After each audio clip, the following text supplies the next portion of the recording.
Physics faculty. Dear student, in our previous lecture we discussed about electric field intensity due to an ideal electric dipole. So प्यारे बच्चों, आज के topic में हम discuss करेंगे अपना नया टॉपिक बनेगा torque and potential energy of an electric dipole in uniform electric field. बेटे दोनों टॉपिक ही एक दूसरे से कोरिलेटेड है, काफी इंपॉर्टेंट टॉपिक है। और इन टॉपिक के बाद आपका फोर्स एंड इलेक्ट्रिक फील्ड का जो टॉपिक था, फर्स्ट पार्ट जो था वो कंप्लीट हो जाएगा। इसके बाद हम बात करेंगे न्यूमेरिकल्स की। तो प्यारे बच्चों, आपको करना क्या है, अभी तक जो आपने फोर्स इलेक्ट्रिक फील्ड में स्टडी किया है, जो भी डेरिवेशंस आपने किए हैं, हर एक डेरिवेशन को आप अच्छे से स्टडी कीजिए। उनके जो भी रिजल्ट्स बनते हैं उन रिजल्ट्स को अच्छे से आप माइंड में सेट कीजिए, ठीक है। और फिर बेटे इन पे हम न्यूमेरिकल अप्लाई करेंगे। जब रिजल्ट्स आपको अच्छे से क्लियर होंगे तो न्यूमेरिकल में आपको किसी भी तरीके की कोई प्रॉब्लम नहीं होगी, ठीक है। सो बेटे स्टार्ट करते हैं आज का न्यू टॉपिक आपका। बेटे नया टॉपिक आपका है torque on an electric dipole. Torque on an electric dipole in uniform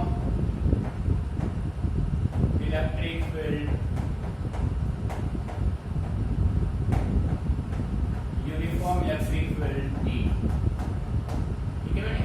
देखो बेटे ध्यान दीजिए, मैं आपसे बार बार कहता आ रहा हूँ कि बेटे जो आपका क्वेश्चन है ना, आपके क्वेश्चन में ही आंसर छुपा होता है, बट हमें उसको आइडेंटिफाई करना है, ठीक है। देखो भाई, हमें फाइंड आउट करना है टॉर्क। और प्यारे बच्चों, जैसा कि आप सभी जानते हैं, +1 से आप स्टडी करते आ रहे हैं, टॉर्क होता है रोटेटिंग इफेक्ट ऑफ फोर्स, ठीक है। आप किसी ऑब्जेक्ट पे फोर्स एक्सर्ट करें, वो रोटेशनल इफेक्ट ले, डिस्प्लेसमेंट उसका रोटेशनल हो, then the force is said to be torque, ठीक है।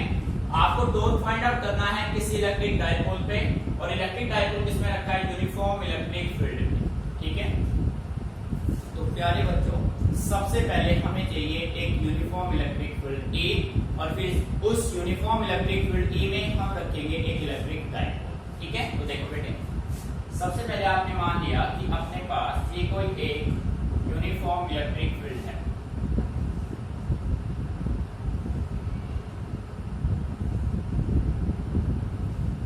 ठीक है बेटे। ये हो गया uniform electric field E, clear. अब इस यूनिफॉर्म इलेक्ट्रिक फील्ड में हमने मान लिया कि हमारे पास ये कोई एक इलेक्ट्रिक डाइपोल है, ये देखो भाई, क्लियर बेटे। इसका चार्ज हो गया नेगेटिव Q, और इसका चार्ज हो गया पॉजिटिव। और जैसा कि आप जानते हैं, इलेक्ट्रिक डाइपोल में नेगेटिव और पॉजिटिव चार्ज के बीच का जो डिस्टेंस होता है वो अपना फिक्स है। वो कितना होता है बेटे, 2a होता है। कितना होता है, 2a, ठीक है। Let us consider an electric dipole PQ2A in uniform electric field E at angle theta। बेटे मान लीजिए इसने कितना एंगल बनाया, थीटा एंगल बनाया। यहाँ तक बात समझ में आ रही है, ठीक है। अब हमने क्या किया, अपनी तरफ से यहाँ से एक परपेंडिकुलर ड्रॉ कर दिया बेटे, और इस लाइन को आगे की तरफ रिड्यूस कर दिया, और इस परपेंडिकुलर को आपने नाम दिया R परपेंडिकुलर। क्या नाम दिया भाई, R परपेंडिकुलर, ठीक है बेटे। ये आपका हो गया R परपेंडिकुलर, ठीक है। मैंने कहा है समझ में बेटे, प्लस Q की वजह से जो फोर्स एक्सर्ट होगा वो आपका होगा F1, और माइनस Q की वजह से जो फोर्स एक्सर्ट होगा वो आपका होगा F2, ठीक है। Force due to plus Q F1, force due to minus Q F2। बात समझ आ रही है। अब ये आपका डायग्राम बिल्कुल कंप्लीट, ठीक है। तो प्यारे बच्चों, आपको फाइंड आउट करना है टॉर्क। सो टॉर्क को फाइंड आउट करने के लिए हमें क्या चाहिए, फोर्स। फोर्स आपके पास होगा प्लस Q की वजह से F1, माइनस Q की वजह से F2, ठीक है। So we can say write here force due to plus Q। बेटे प्लस Q से फोर्स आपका क्या है, F1। और जैसा कि आप जानते हैं बेटे, इलेक्ट्रिक फील्ड की डेफिनेशन में आपने स्टडी किया था, इलेक्ट्रिक फील्ड होता है फोर्स पर यूनिट चार्ज। तो बेटे फोर्स क्या हो जाएगा, इलेक्ट्रिक फील्ड इनटू में क्या हो जाएगा, चार्ज, तो प्लस का क्या हो जाएगा, QE। बेटे बात समझ में आ रही है। F1 आपका हो जाएगा प्लस का QE। सिमिलर वे में force due to minus Q, तो बेटे ये F2 क्या हो जाएगा, F2 आपका हो जाएगा माइनस का QE। मैंने मीनिंग आ गया समझ में। भाई कोई बच्चा एक ऐसा नहीं चार्ज इनटू इलेक्ट्रिक फील्ड कैसे आया। सो प्यारे बच्चों इलेक्ट्रिक फील्ड की डेफिनेशन कहती है electric force per unit test charge. तो फोर्स क्या बन जाएगा, चार्ज इनटू इलेक्ट्रिक फील्ड बन जाएगा। बेटे बात समझ में आ रही है। अब आप डायग्राम में देखो F1 इस डायरेक्शन में है, F2 इस डायरेक्शन में है, पर दोनों डिफरेंट लाइन पे एक्ट कर रहे हैं, एक लाइन पे नहीं है। कैसे लाइन पे है, different. F1 and F2 are equal and opposite but act along different line.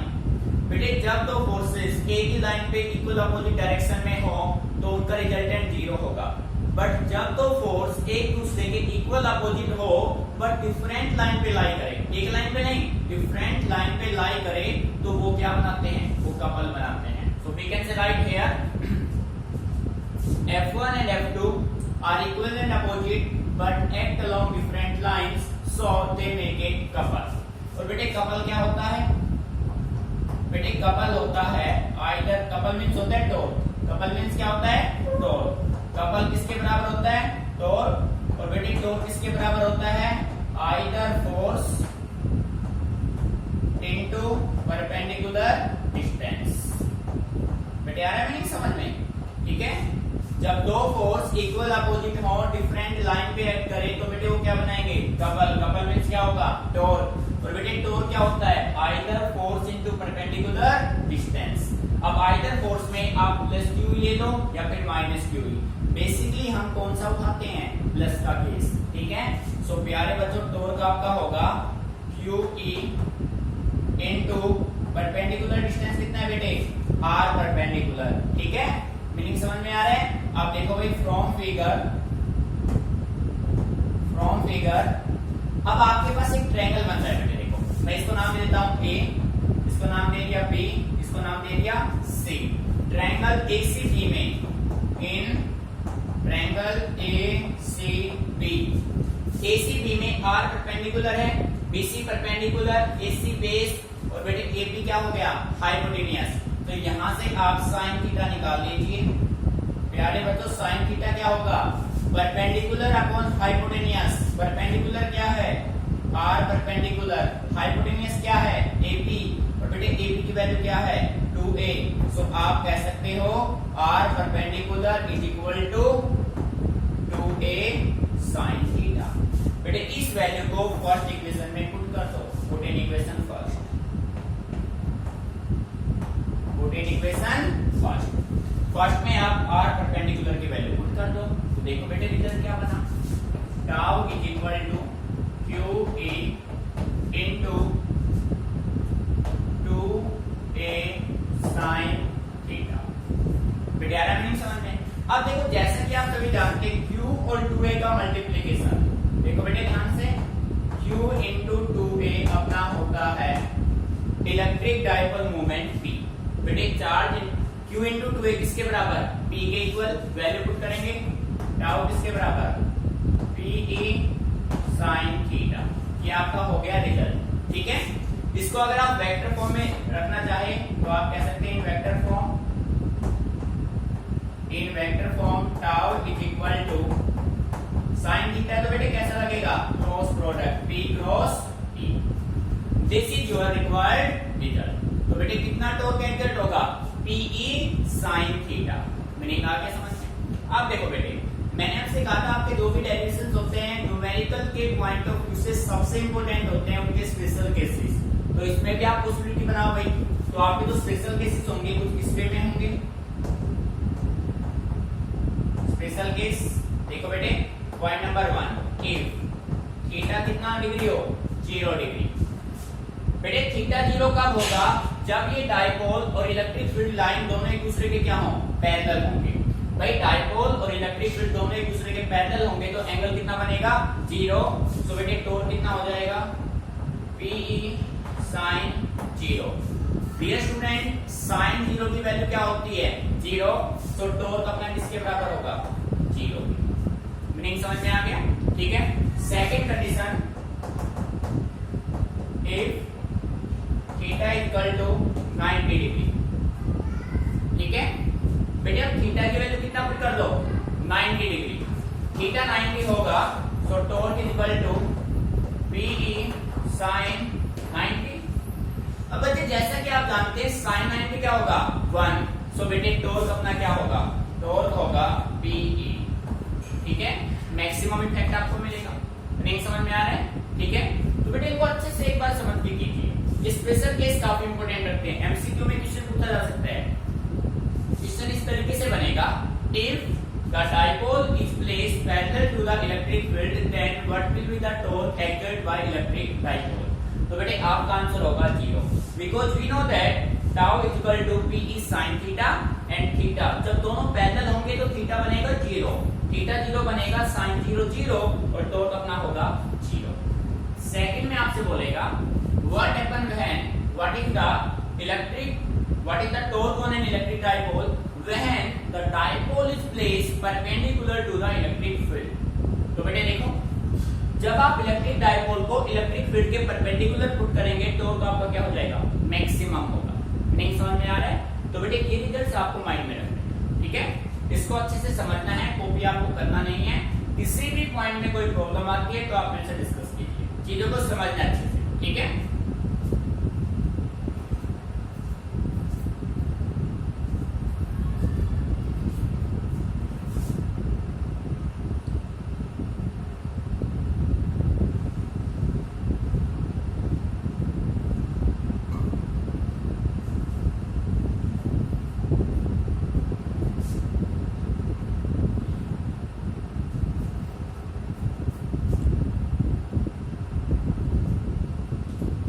तो बेटे देखो, इसी में है ना एक, अब मैं ओरल आपको दे रहा हूँ, ओनली आपको ध्यान से सुनना है, रिटर्न में नहीं दे रहा हूँ, रिटर्न में मैं ऑलरेडी आपको अपडेट कर चुका हूँ फिर नोटबुक में। अब आपको ध्यान से सुनना है तो मैं पॉइंट कहने जा रहा हूँ, बेटे ध्यान से सुनना।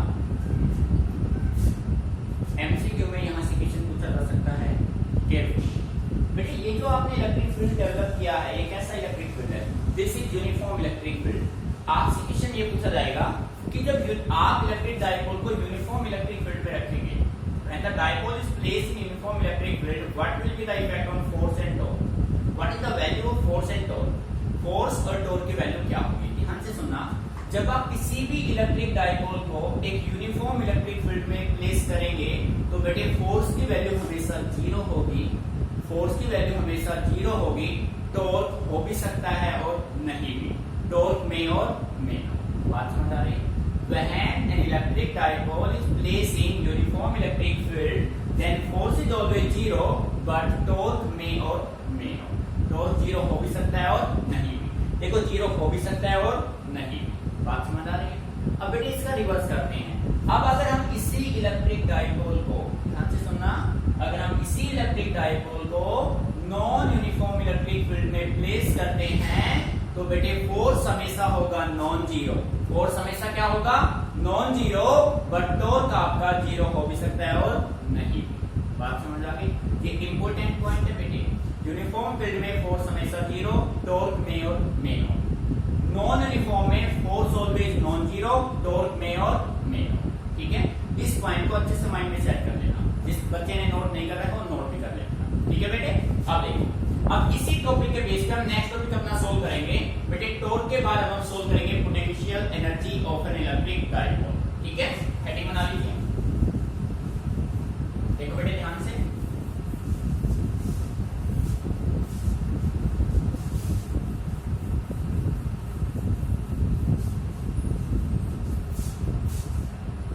बेटे नेक्स्ट टॉपिक आपका है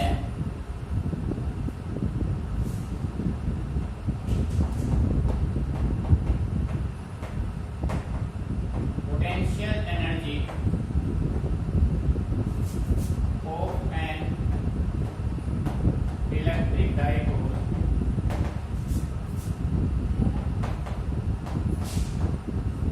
in uniform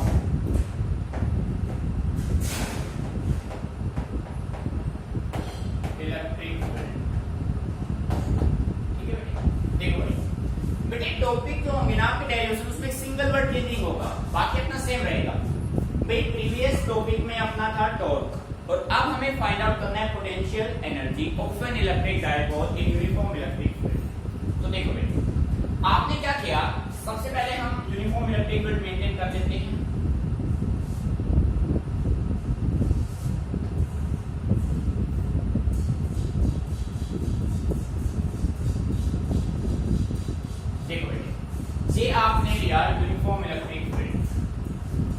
स्टेटमेंट में क्या राइट करेंगे, आप राइट करेंगे let us consider N electric dipole PQ2A V in uniform electric field E at angle theta.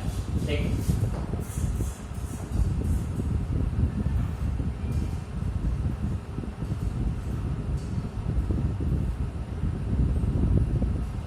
मानिए बेटे अब ये आपका नेगेटिव चार्ज है तो ये क्या है पॉजिटिव चार्ज, और इन दोनों के बीच का जो डिस्टेंस है वो कितना है बेटे 2a।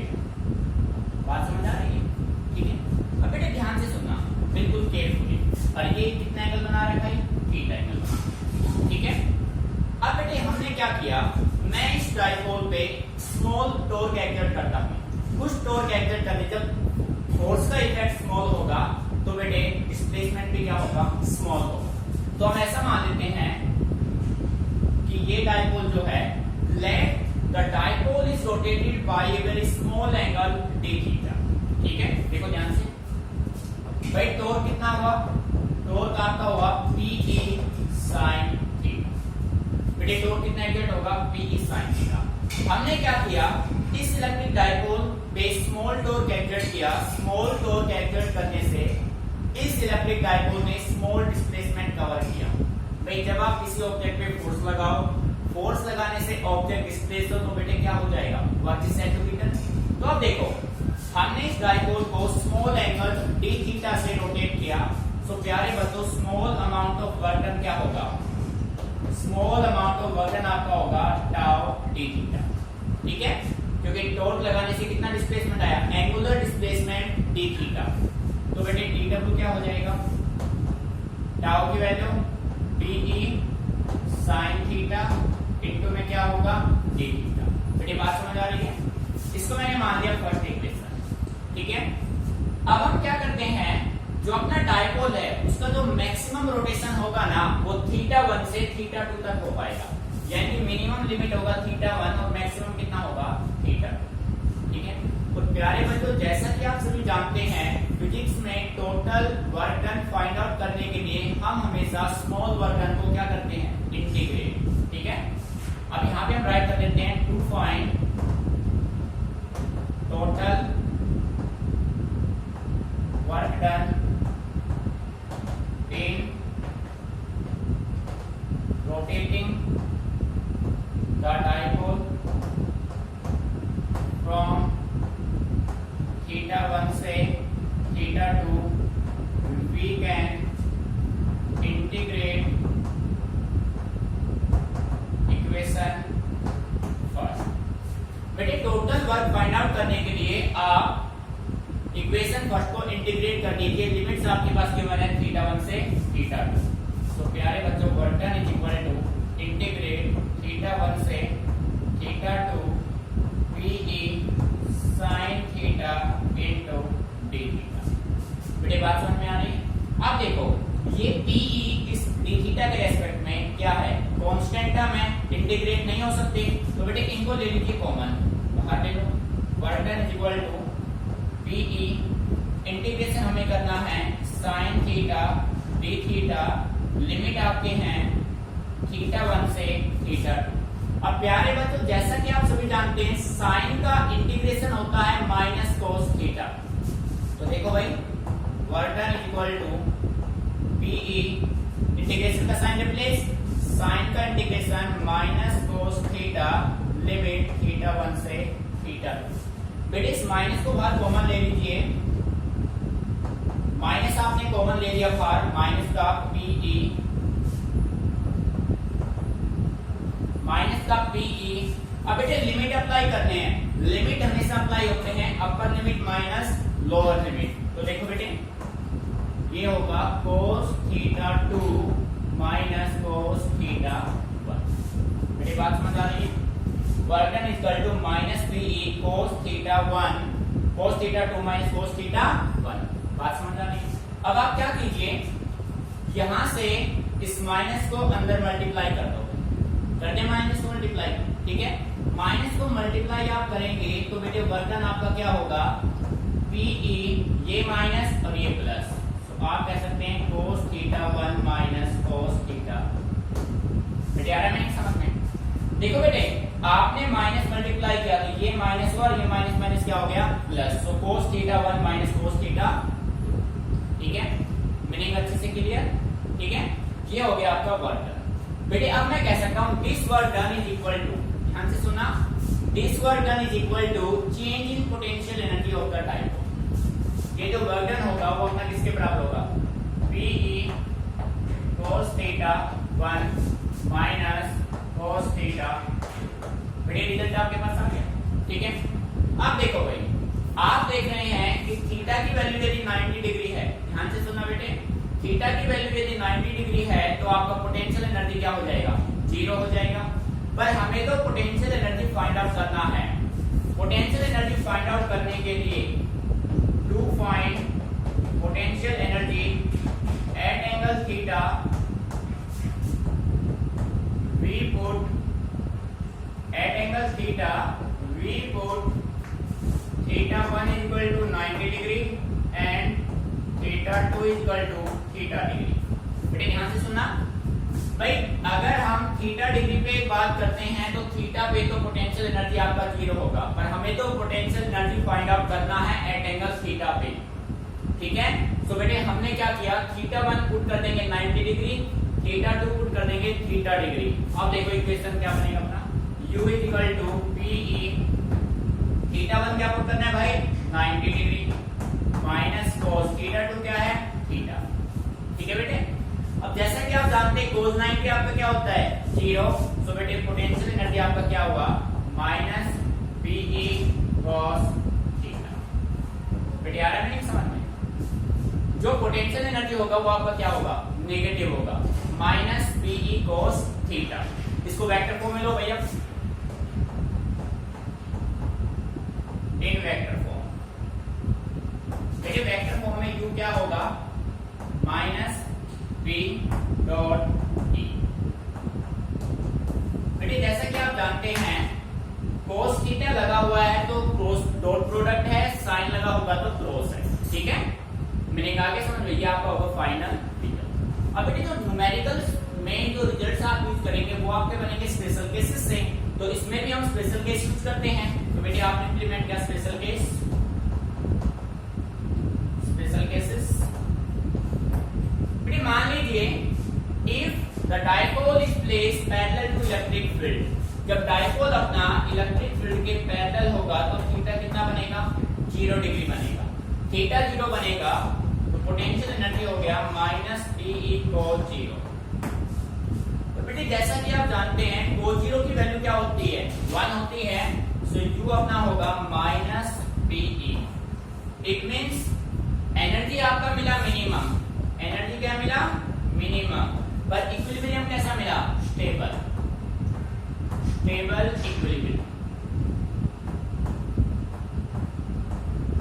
बेटे ये इंपॉर्टेंट वर्ड है, आपसे ये पूछा जा सकता है when will be the energy of an electric dipole is minimum, तो थीटा कितना होगा 0, या आप कह सकते हैं when the dipole is placed parallel to the electric field then the energy is minimum and the equilibrium is stable, ठीक है बेटे, मीनिंग क्लियर।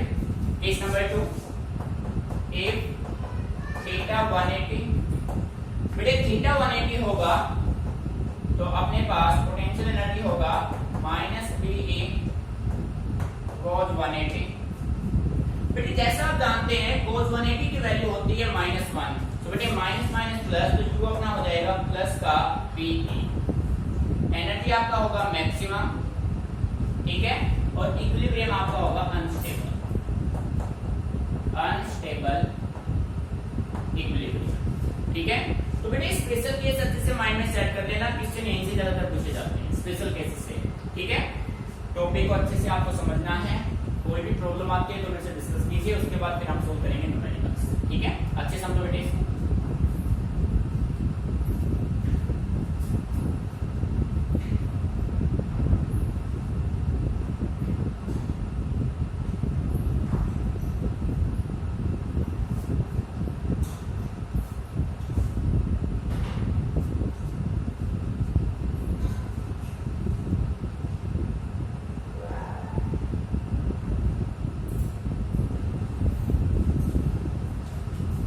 बेटे इसको मैं रब कर रहा हूं, ठीक है।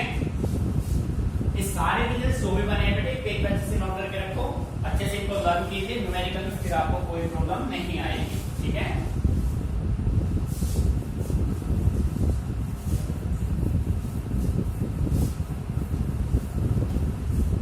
बेटे फोर्स एंड इलेक्ट्रिक फील्ड के टॉपिक में अपने पास एक टॉपिक अभी बचा हुआ है जिसका नाम है इलेक्ट्रिक फील्ड लाइन, और वी कैन से दैट, देखो इलेक्ट्रिक फील्ड लाइंस, और बेटे इसका दूसरा नाम है लाइन ऑफ इलेक्ट्रिक फोर्स, ठीक है। देखो बेटे, हाँ भाई इलेक्ट्रिक फील्ड लाइंस और लाइन ऑफ इलेक्ट्रिक फोर्स क्या होते हैं।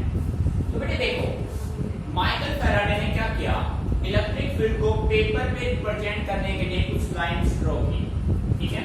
अब मैं आपसे ये कहूं कि बेटे ये एक इलेक्ट्रिक फील्ड लाइन है, तो क्या मान लें क्या एक्चुअल लाइन है ये एक्चुअल में इलेक्ट्रिक फील्ड नहीं है, पर क्या है हमने अज्यूम किया है, इमेजिन हमने किया हुआ है, ठीक है। तो आप सिंपल वे में ये कह सकते हैं the imaginary line drawn by Michael Faraday to represent electric field on paper are said to be electric field line, ठीक है। माइकल फैराडे ने वो इमेजिनरी लाइन जो इलेक्ट्रिक फील्ड को पेपर पे रिप्रेजेंट करने के लिए ड्रॉ किए थे उनको ही क्या नाम दिया गया, इलेक्ट्रिक फील्ड लाइंस। बड़ी बात समझ आ रही है, ठीक है। डेफिनेशन की अगर मैं बात करूं तो मैं सिंपल वे में आपसे ये कह सकता हूं, देखो electric field line is an imaginary line such that tangent at any point gives the direction of electric field at that point। देखो ये आपने कोई एक इलेक्ट्रिक फील्ड लाइन अज्यूम कर लिया, इमेजिन कर लिया, ठीक है। और फिर आपने इस पे यहाँ पे कोई एक पॉइंट मान लिया, एक पॉइंट यहाँ पे मान लिया, इसको नाम दिया A, इसको नाम दिया B। बेटे पॉइंट A का टेंजेंट ये होगा, पॉइंट बी का टेंजेंट ये होगा, जो टेंजेंट होगा वो किसकी डायरेक्शन देगा, वो डायरेक्शन देगा इलेक्ट्रिक फील्ड की। मेरी कहा है समझ में, tangent at any point is the direction of electric field at that point. Point A पे इलेक्ट्रिक फील्ड का डायरेक्शन ये होगा, पॉइंट बी पे इलेक्ट्रिक फील्ड का डायरेक्शन ये होगा। मैंने कहा क्या समझ में। अब बेटे यहां से क्वेश्चन कैसे बनेंगे उसकी हम बात करते हैं, ठीक है। फर्स्ट अपना क्वेश्चन ये बनेगा, two electric field lines can never intersect each other, ठीक है बेटे। बेटे क्वेश्चन को तो समझना, जो क्वेश्चन है वो आपको प्रॉपर्टी दी हुई है, ठीक है। बेटे क्वेश्चन आपके सामने ये बनेगा, दो इलेक्ट्रिक फील्ड लाइन एक दूसरे को कभी भी इंटरसेक्ट नहीं कर सकते, तो भाई क्यों नहीं कर सकते, why, two electric field line can never intersect each other, why. बेटे यहाँ पे वर्ड मैंने ऐड कर दिया व्हाई, क्यों नहीं कर सकते भाई। तो हम ऐसा मान लेते हैं कि अगर भाई वो दोनों इलेक्ट्रिक फील्ड लाइन एक दूसरे को इंटरसेक्ट कर जाए तो क्या होगा। तो देखो प्रैक्टिकली बेटे इसका आंसर, आपने एक इलेक्ट्रिक फील्ड लाइन ये लिया जिसको नाम दिया आपने AB, एक आपने ये लिया जिसको आपने नाम दिया C, ठीक है। बेटे दो इलेक्ट्रिक फील्ड लाइन ये हो गया point of intersection, point of intersection, ठीक है। अब देखो भाई इस पे जो पॉइंट होगा उस पे इलेक्ट्रिक फील्ड का डायरेक्शन ये होगा, और इस पे जो इलेक्ट्रिक फील्ड का डायरेक्शन होगा वो ये होगा। बेटे मेरी समझ में आ रहा है। अब हम ये मान ले कि अगर दो इलेक्ट्रिक फील्ड लाइन एक दूसरे को इंटरसेक्ट कर दे, if two electric field line can intersect with each other then we have two tangent at a common point, that common point is said to be point of intersection. आपको एक ही point पे कितने tangent मिलेंगे, दो tangent, एक ये हो गया दूसरा ये हो गया। अब बेटे दो टेंजेंट कितने डायरेक्शन देंगे, टू डायरेक्शंस देंगे, और एक ही पॉइंट पे दो डायरेक्शन पॉसिबल नहीं है, मैंने कहा है समझने। सो इसी के बेस पे हम ये कह सकते हैं कि दो electric field line can never intersect each other. बेटे इतना है समझ, फिर ध्यान से सुन लो, if two electric field line can intersect each other then we have two tangent at a common point and the two tangent gives two direction at a common point this is not possible, जो कि possible नहीं है। ठीक है, तो बेटे अच्छे से क्वेश्चन को माइंड में सेट कीजिए, फिर नेक्स्ट क्वेश्चन हम करते हैं। ठीक है,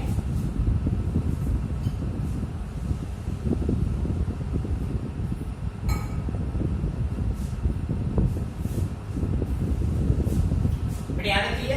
आप देखो भाई, अब हम बात करते हैं representation of electric field line, फिर उसके बेस पे भी हम एक क्वेश्चन बनाएंगे। देखो बेटे,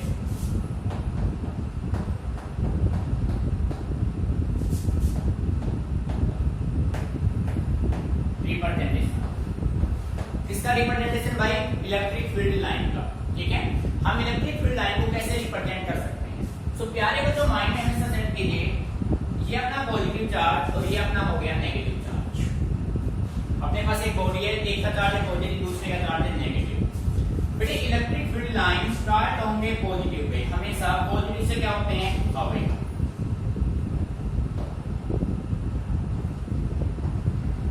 मीनिंग आ रहा है समझ में? ठीक है, away from positive charge, away from positive charge and towards negative charge।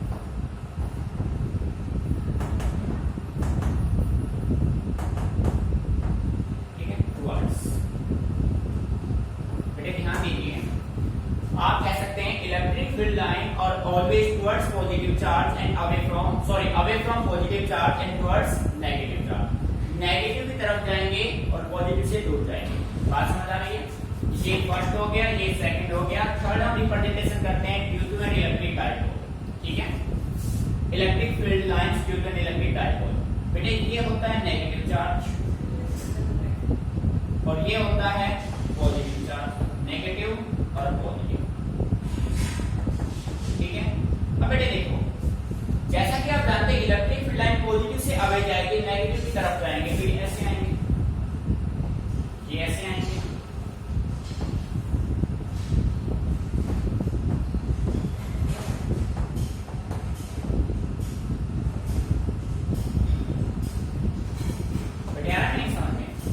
Electric field line positive से स्टार्ट होगी, टर्मिनेट कहां पे होगी?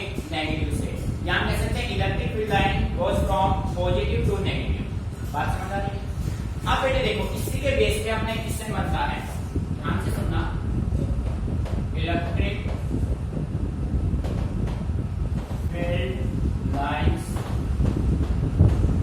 Do not form close. ठीक है, आपके पास क्वेश्चन आएगा कि भाई electric field line close curve नहीं बनाते, क्यों नहीं बनाते? तो बेटे आपका आंसर होगा, देखो आंसर होगा because these lines start from positive charge and terminate at negative charge। बेटे आ रहा है नहीं समझ में? फिर आपको ये डायग्राम यहाँ पे ड्रॉ कर देना ये वाला। ठीक है भाई, इलेक्ट्रिक फील्ड लाइन स्टार्ट होते हैं पॉजिटिव से और टर्मिनेट होते हैं नेगेटिव से, इसी वजह से ये क्लोज कर्व नहीं बनाएंगे। बेटे क्लोज कर्व कब बनेगा? जब ये पूरा एक साइकिल कंप्लीट करे, पर इसने साइकिल कंप्लीट नहीं किया है। ठीक है, इसी वजह से इलेक्ट्रिक फील्ड लाइन कभी भी क्लोज कर्व नहीं बनाएगी। ठीक है, अब हम देखते हैं भाई दो पॉजिटिव चार्ज हो तो उनकी वजह से इलेक्ट्रिक फील्ड लाइन क्या होगा। देखो बेटे नंबर 4, एक पॉजिटिव चार्ज ये हो गया, एक पॉजिटिव चार्ज ये हो गया। अब बेटे जैसा कि आप जानते हैं इलेक्ट्रिक फील्ड लाइन अवे होंगे पॉजिटिव चार्ज से, तो ये देखो अवे अवे अवे अवे।